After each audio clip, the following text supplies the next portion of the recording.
안녕하세요. 최일호 성무가 읽어주는 미국 시장의 모든 것. 오늘 채플 및 3월 7일 화요일 순서입니다. 골드만삭스에서 마이클 엔지. 마이클 엔지입니다. 라는 분이 투자 의견을 애플에 대해서 이제 바이 의견을 내면서 목표 가격을 199불로 제시를 했더라고요. 아까 우리 남궁재원 주임이 연미남에서 얘기를 해주면서 업사이드가 지금 가격 대비해서도 32%나 돼요. 이 가격이면. 그러면 우리가 또 하나하나 또 따져봐야 되잖아요. 최상무님 어떻게 보셨습니까? 지금 시장에서 형성되고 있는 목표 가격의 컨센서스가 한 170불 내외거든요. 훨씬 높네요, 그러면. 168불인데, 그거보다 굉장히 세게 냈습니다. 근데 이 골드만삭스의 애플의 커버 히스토리를 보면은 원래는 애널리스트가 라드 홀이라는 사람이었어요. 라드 홀이라는 사람인데 이 사람이 애플을 커버하다가 최근에 회사를 떠나가지고 이 마이클 엔지라는 사람이 지금 신규로 인입한 자료라고 보시면 될 것 같습니다. 그렇군요. 골드만삭스에서도 얼마 전에 인원 감축 좀 했었잖아요. 그렇습니다. 거기에서 좀 잘렸나 보네요. 그럴 수도 있겠네요. 그런데 이 전임자가 애플을 커버한 히스토리를 또 보면은 2020년 4월에 코로나가 터졌을 때 매도 의견을 냈어요. 그 사람이요? 라드 홀이라는 사람이 매도 의견을 냈다가 한 1년 후에 자기가 좀 잘못 봤다면서 투자 등급을 상향했는데 중립으로 상향을 했습니다. 매도에서 중립으로. 그 이후에 지금 다시 매수로 상향을 했는데 새로운 그 애널리스트가 그 매수 자체의 어떤 세기가 다른 데보다 이제 좀 세가지고 어떤 부분을 더 좋게 보고 했는지 좀 찾아봤는데 불행히도 이제 그 원문을 찾을 수가 없어가지고 실제로 199불이라는 목표가가 어떻게 나왔는지는 확인할 수 없었고 대충 그 뉴스에서 나오는 것들 그리고 우리가 지금까지 좀 확인했었던 어떤 기초 데이터를 좀 다시 한번 리뷰해 보는 걸로 하면 좋을 것 같습니다.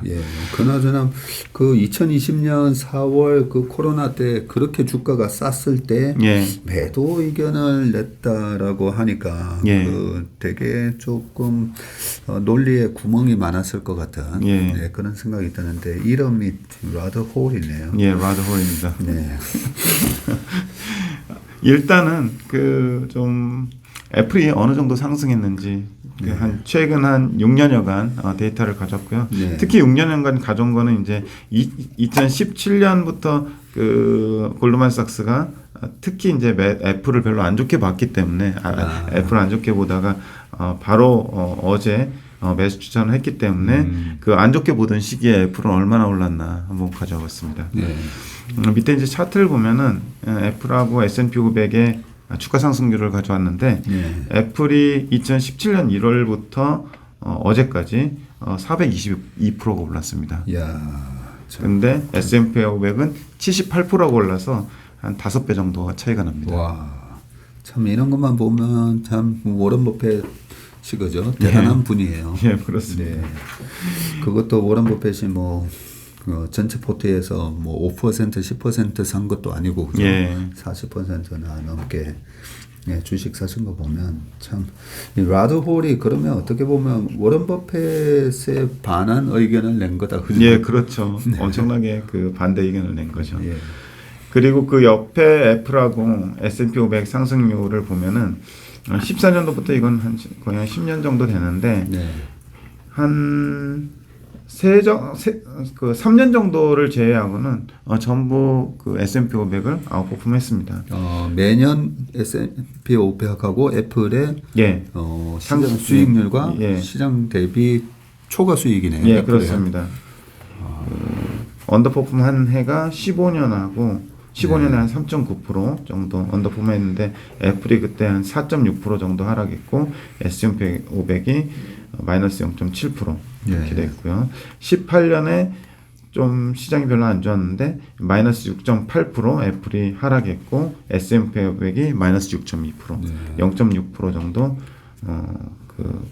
S&P 500 대비 좀 하락을 했고요. 그리고 22년도에 작년이죠. 26.8%가 애플이 하락을 했죠. 초반에 좀 잘 버티다가 막판에 좀 빠졌는데 그랬었고 S&P 500이 19.4% 빠져서 시장 대비 마이너스 7.4% 언더를 했고요. 올해 얼마 안 지났는데 S&P 500이 5.4% 정도 올랐거든요. 애플도 어영부영 그냥 18.4% 올랐습니다. 그래서 13% 정도 초과 상승하고 있는 그런 상황입니다. 야, 아니 이것만 보니까 S&P 500이 마이너스 났을 때는 시장 언더를 하고, 근데 올라가는 장에서는 전부 다 아웃퍼폼을 하는데 뭐 많이 아웃퍼폼하네요. 그렇습니다. 시장이 올라간다고 생각하면 그냥 S&P 500 스파이를 살 게 아니라 애플을 사야 되는 거다, 그죠? 그렇습니다. 이것만 보면 좀 그렇죠. 그래서 이 신규로 매수 추천을 한 마이클 앤지라는 분이 어떤 취지로 애플의 목표 주가를 199불까지 했는지 매수 추천의 근거를 좀 짤막하게 보면은 향후 5년간 애플의 매출 총이익이 서비스 부분에 의해서 견인될 것이고 2027년까지 애플의 매출 총이익은 40%가 증가할 것. 이게 좀 핵심인데요. 밑에 보시면은요. 애플의 주요 실적 추이 보면은 매출하고 매출 총이익, 영업이익, EPS 그리고 세그먼트 레버뉴에서 서비스하고 프로덕트 레버뉴를 이렇게 발라놨는데 대충 보더라도 2017년에 애플의 매출이 229빌리언이었을 때 서비스 매출이 32.7빌리언 요 정도였어요. 대충 한 보면은 15%가 좀 안 되는 숫자였거든요.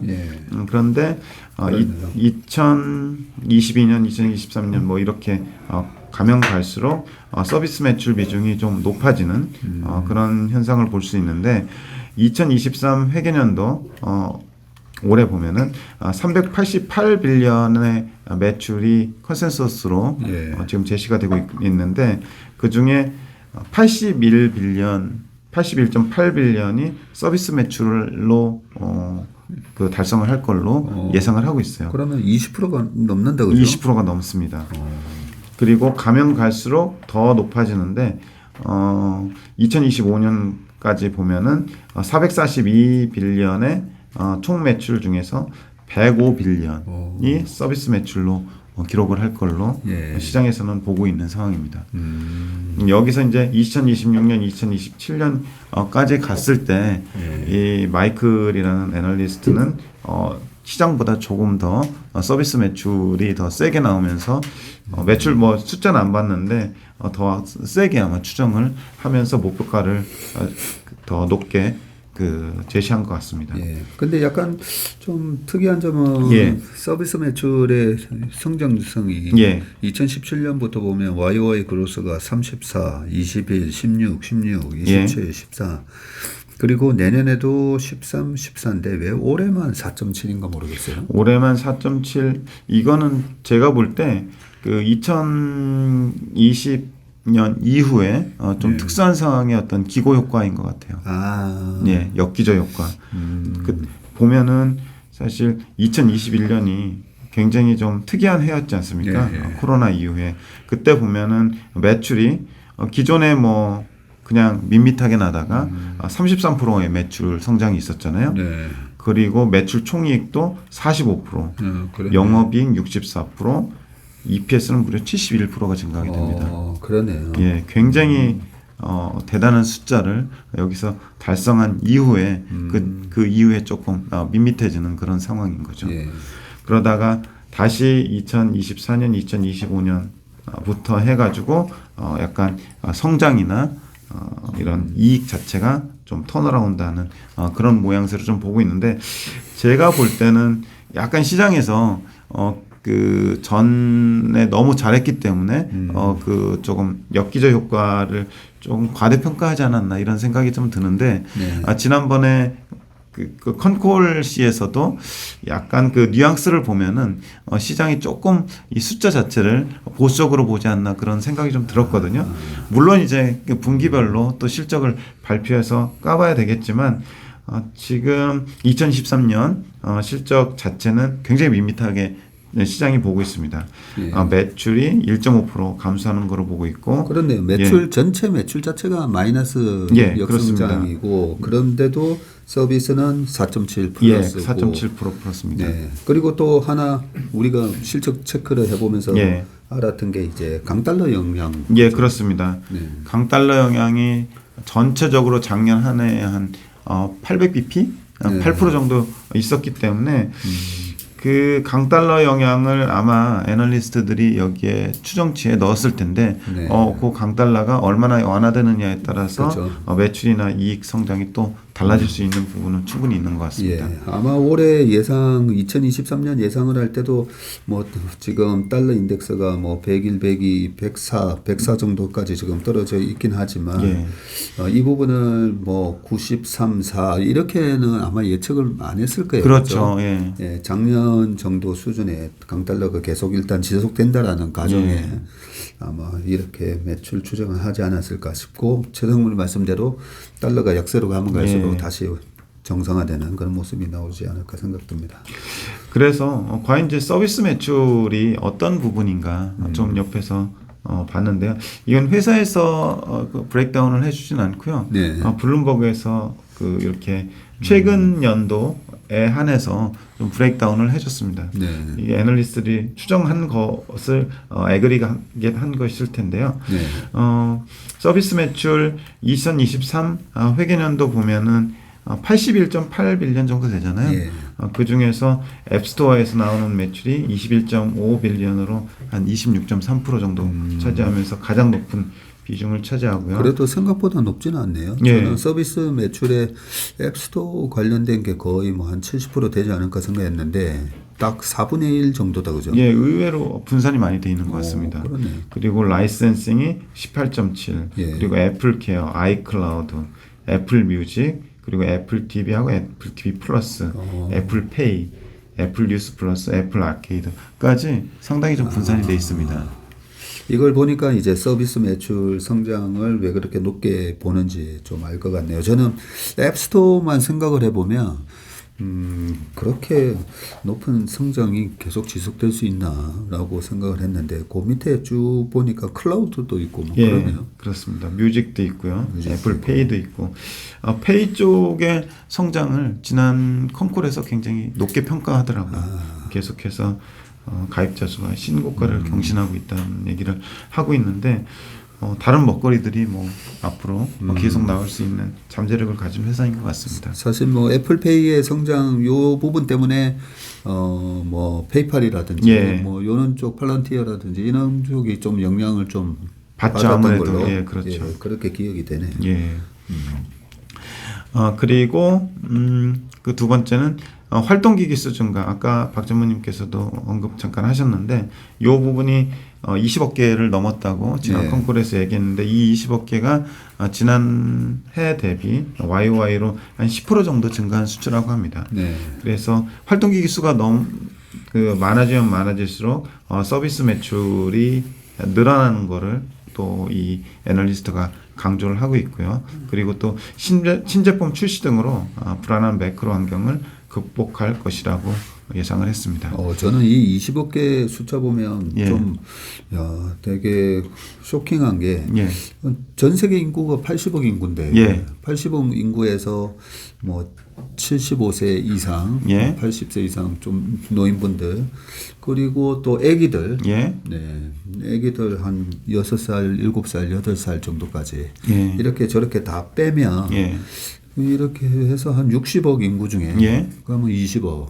야, 3명 중에 1명이 쓰고 있구나. 물론 이제 중복되는 게 맞습니다. 그러니까 애플 유저를 보면은 그 아이폰뿐만 아니라 다 연결이 돼 있더라고요.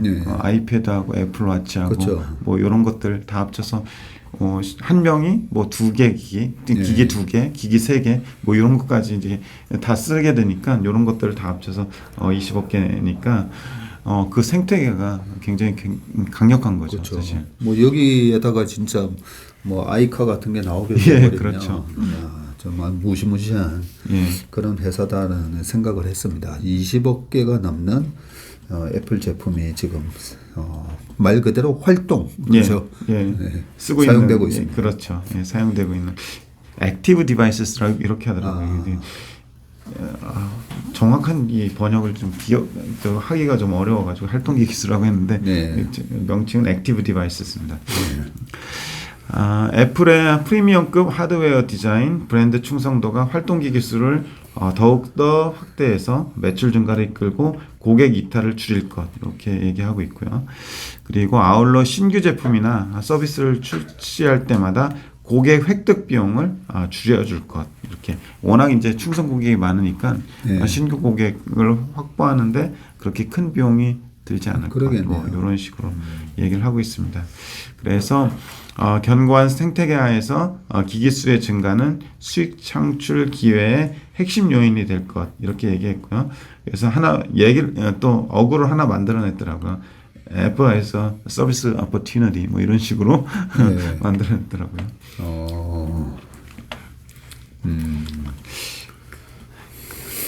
이 정도로 이제 코멘트를 했고, 밑에 그러면 지금 애플 밸류에이션 한번 체크를 해보면은, 근데 지금 보면은 EPS가 그 2025년까지 한 시장에서는 7.23불로 예상을 하고 있어요.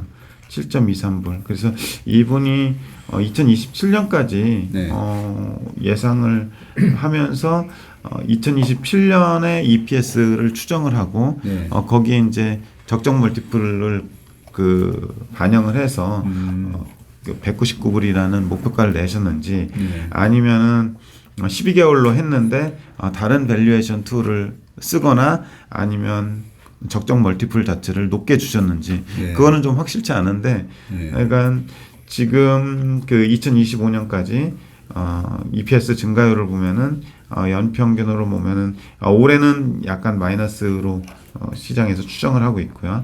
내년에 11%, 내년에 9%, 요 정도 추정이 되고 있는 상태입니다. 뭐 EPS가 뭐 올해 벌써 시작이 돼서 3월로 넘어갔으니까요. 가면 갈수록 이제 2024년 실적을 보면서 주가가 달릴 거고. 그렇습니다. 그러면 6.63불이면 지금 아까 주가가 150불 정도 하고 있죠. 30배를 곱해주면 368, 730, 200불, 199불 정도 이렇게 예상을 하긴 하는군요. 근데 그렇게 뭐 과도해 보이지는 않는데 그렇죠? 그래서 지금은 한 24.1배 밑에 멀티플 보시면 거래가 되고 있고요. 시장에서 다른 애널리스트들이 생각하고 있는 투자 의견 컨센서스를 보면은 목표 주가는 한 168불 정도로 컨센이 형성돼 있고요. 괴리율은 뭐 지금 주가에서 한 11% 정도 됩니다. 그리고 추정 기간 수 한 41개 정도가 추정을 했고 추정 PER은 25.3배. 뭐 그래가지고 골드만삭스에서 제시한 목표가 이런 부분이 지금 시장보다 조금 높게 좀 더 세게 추정을 하고 있다. 이렇게 보시면 될 것 같습니다. 전체적인 컨센서스는 168불. 근데 골드만삭스의 그 전에 라드 홀이라는 분이 회사를 떠나고 마이클 엔지라는 분이 와가지고 199불로 왕창 목표가를 올리는 리포트를 내서 저희가 한번 체크해봤는데 체크해보면 애플은 공부를 하면 해볼수록 참 이런 우리가 주식을 투자할 때 어떤 주식을 공부해보면 이거 코로나 같은 상황이 한 번 더 왔으면 아니면 제롬 파월이 한 50bp, 75bp 한 번 더 올려서 주가를 한 번 빼줬으면 이런 마음이 드는 회사들이 있어요. 참 애플은 그런 느낌이 항상 듭니다. 그래서 지금 상황은 금리 사이클이 조금 긴축 사이클이 좀 종료되는 것이 좀 가시적인 상황이고 또 올해는 그렇지만 내년 내후년으로 갈수록 애플의 어떤 그 실적 자체가 좀 턴어라운드하는 가능성이 높다면 분모와 분자가 다 좀 좋은 환경이라고 볼 수 있을 것 같고요. 약간 좀 극단적인 상황이었던 해가 2019년이었거든요. 전무님 잘 기억하시겠지만 금리가 확 빠지면서 그렇죠. 애플의 실적이 그렇게 세지 않았음에도 불구하고 위에 2019년 보면은 애플의 주가가 무려 86%가 올랐어요. 예. 그때 S&P 500도 물론 28.9% 이렇게 올랐지만 네. 그래서 그런 상황까지는 아니겠지만 어쨌든 지금 상황은 그 빅테크들 좀 경쟁력 있는 빅테크들한테 좀 우호적인 상황인 것 같아요. 예. 말씀해 주신 대로 2019년도에 애플의 EPS도 마이너스 0.2. 예. 네. 그리고 그때 S&P 500의 EPS도 1% 예. 네, 정도로 1% 올라온 것도 뭐 자사주 매입에 의해서 주식수가 줄어들어서 올라온 부분이 좀 있는데 주가가 이익 모멘텀이 없더라도 금리만 빠져도 주가가 올라갔던 걸 알 수가 있고 그때 2019년도에 저는 애플이 86%나 올랐는지 몰랐는데 이 표를 보다 보니까 우리가 이렇게 지금 모델 포트폴리오에 넣고 있는 미국의 주요 기업들 요 10년치 이렇게 한번 다 해봤으면 좋겠어요. 그죠? 예, 알겠습니다. 주요 기업들 나올 때마다 이거 보니까 명확하잖아요. 시장이 돌았을 때는 애플을 많이 사면 되겠구나 이런 느낌을 또 받았습니다. 오늘 참 중요한 거 우리 최상무님이 가르쳐 주셨다 그죠? 다시 한번 감사드리고 오늘 채플미는 여기까지 하겠습니다. 고맙습니다. 감사합니다.